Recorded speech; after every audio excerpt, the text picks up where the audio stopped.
denying the Bears made a request to interview head coach Mike McCarthy. The Cowboys are saying the Bears never did that. McCarthy's contract expires Wednesday, but the Cowboys hold exclusive negotiating rights through January 11th. After that date, McCarthy would become a coaching free agent. Is McCarthy staying put in Dallas? That indicating that means that they're negotiating some sort of extension. That would be my takeaway. You're already trying to get interviews in if you're really going to play the market.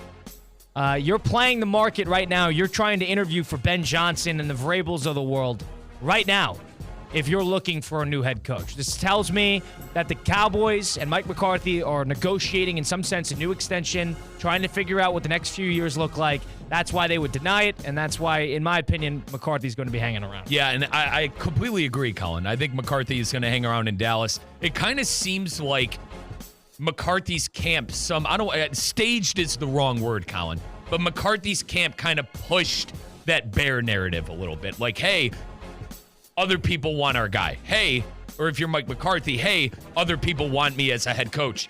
I went 7-10 with a lost football team this year with Cooper Rush as a backup. I think it's impressive what McCarthy was able to do with that football team that was so depleted by injuries at the quarterback position and on the defensive side. Like, if you're Dallas, who do you get? Like, the only thing that made sense for me with Dallas was Bill Belichick. And obviously, Belichick accepted that North Carolina job. It takes we talked about this yesterday too, Colin. It takes a certain kind of coach, I think, to coach with Jerry and in Dallas. I don't think that coach is on the market right now. I think McCarthy's staying put. Yeah, and I think they liked what they saw to McCarthy, too. That Dallas team, admittedly, played well. They played hard for him. They were in a bunch of games that they probably shouldn't have been.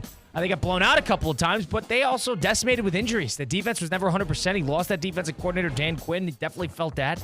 So I think he's going to be hanging around here. I don't know if it's necessarily a bad move either.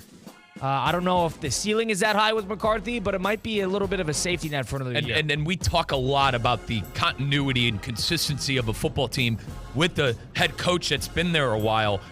It seems like McCarthy can handle Jerry. It seems like McCarthy can handle the pressure. Now, a couple of his clock and time management situations over the couple of years could have been better.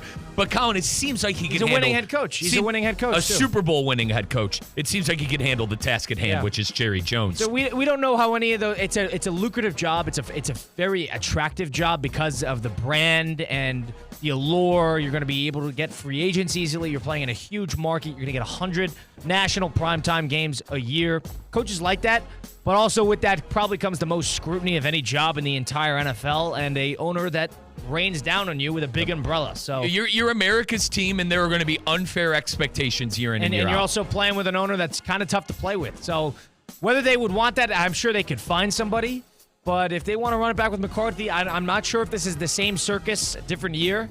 Or if maybe they could try to figure it out because it's really just the playoff success that has held them back. Regular season success they have seen. But number two. Number two.